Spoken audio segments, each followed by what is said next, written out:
എന്തോ ഒരു കളിയുണ്ടല്ലോ. അല്ലെങ്കിൽ രമാദേവിയുടെ സ്വഭാവം അത്ര പെട്ടെന്ന് മാറുമോ? ഇതെന്തോ ഉദ്ദേശിച്ചുകൊണ്ടുള്ള കളിയാ. അതെന്താണെന്ന് കണ്ടുപിടിക്കണം.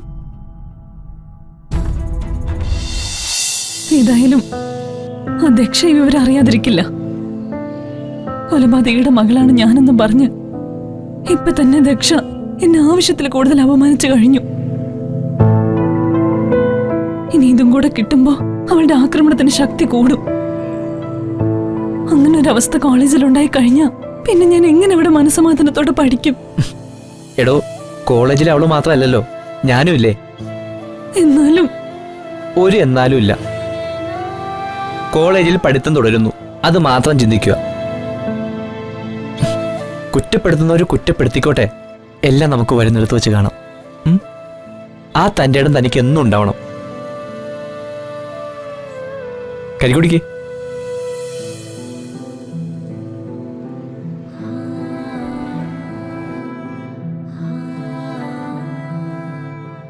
ഇപ്പോ ഏകദേശം എല്ലാം നോർമലായിട്ടുണ്ട്.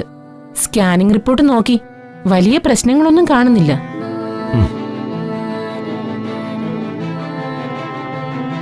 ഇനി ഹോസ്പിറ്റലിൽ കിടക്കണമെന്നില്ല. ഞാൻ ഡിസ്ചാർജ് എഴുതി തരാം. ശരി ഡോക്ടർ. ഇവിടെ നിന്ന് ഡിസ്ചാർജ് ആയെന്നും പറഞ്ഞ് മരുന്നുകൾ കഴിക്കുന്നതിൽ വിട്ടുവീഴ്ച കാണിക്കരുത്. കൃത്യമായി മെഡിസിൻസ് കഴിക്കണം. മാത്രമല്ല നല്ല വിശ്രമവും വേണം. രമാദേവിക്ക് ഒരു കാരണവശാലും ടെൻഷൻ കൊടുക്കരുത്.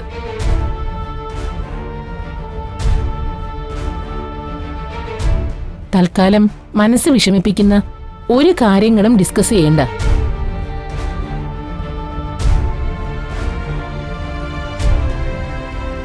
ഞാൻ ശ്രദ്ധിച്ചോളാം. ബില്ല് കൊണ്ടുവരും. മെഡിസിൻസ് വാങ്ങിച്ചിട്ട് വേണം പോവാൻ. ശരി.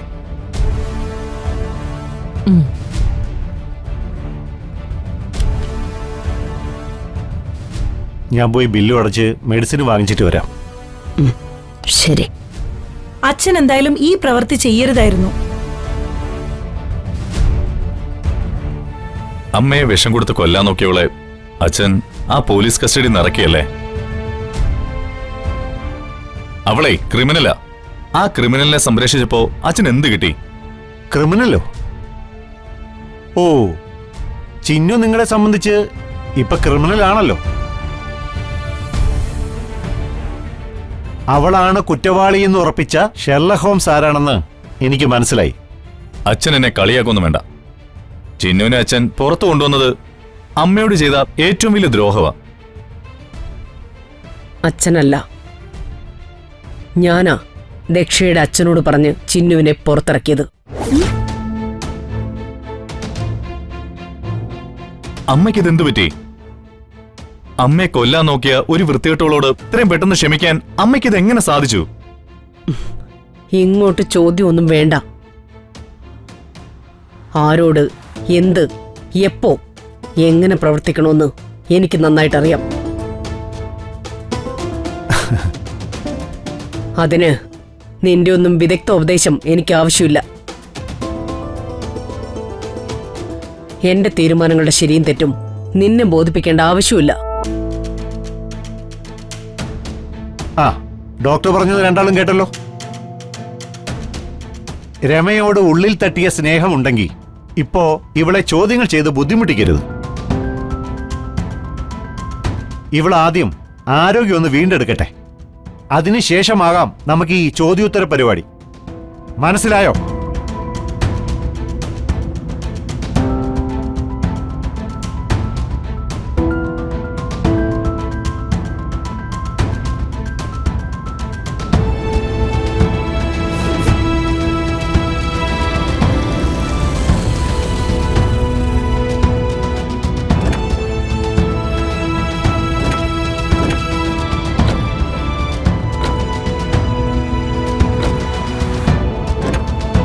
വാ. സൂക്ഷിച്ച് പതുക്കെ.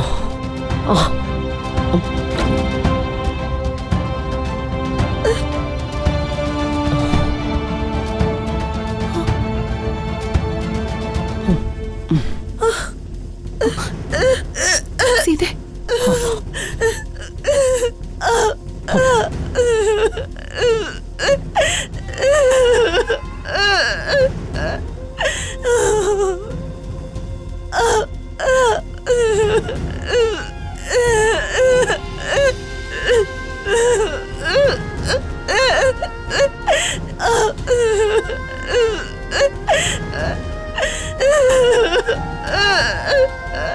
മതി, വലിയ അഭിനയൊന്നും എടുക്കണ്ട.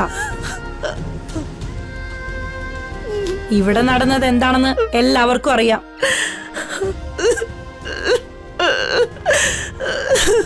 ഇപ്പൊ ആ വൃത്തികെട്ടവളെ കേസിൽ നിന്നും ഒഴിവാക്കിയത് അർജുൻ സാറിന്റെ അച്ഛന്റെ ദയയാ. വിഷമുള്ള പാമ്പുകളോട് പോലും സഹതാപം കാണിക്കുന്ന ആളാണല്ലോ സാറിന്റെ അച്ഛൻ. അതുകൊണ്ടാ നിങ്ങളുടെ മകള് രക്ഷപ്പെട്ടത്. അതെ, ഈ മുതലക്കണ്ണീര് കൊണ്ടൊന്നും ഒരു കാര്യമില്ല. പാല് കൊടുത്ത കൈക്ക് തന്നെ കടിക്കുന്ന വിഷപ്പാമ്പിന്റെ സ്വഭാവമാ നിങ്ങളീ കാണിച്ചത്.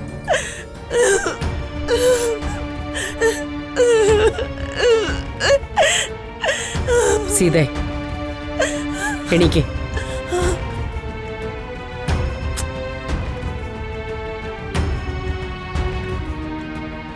എണീക്കാൻ. നിന്റെ മകള് തെറ്റുകാരിയല്ല എന്ന് എനിക്കറിയാം.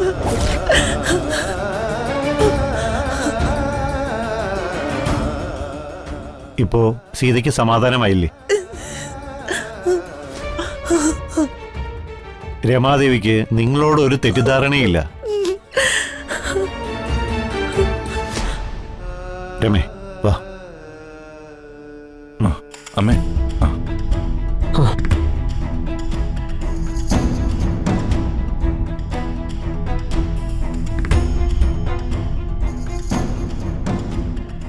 എന്തോ ഒരു കളിയുണ്ടല്ലോ.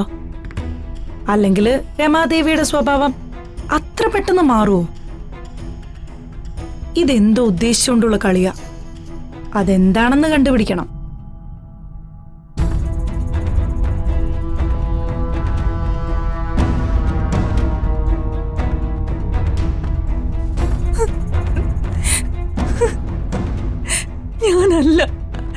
ഞാനല്ല മാഡം. മാഡത്തിന് വിഷം കലർത്തി തന്നത് ഞാനല്ല. എന്താ സംഭവിച്ചതെന്ന് എനിക്കും അറിയില്ല. എന്റെ ഗുരുവായൂരപ്പനാണ് ഞാൻ കൊണ്ടുവന്ന ജ്യൂസില് എങ്ങനെ വിഷം കലർന്നോന്ന് എനിക്കറിയില്ല.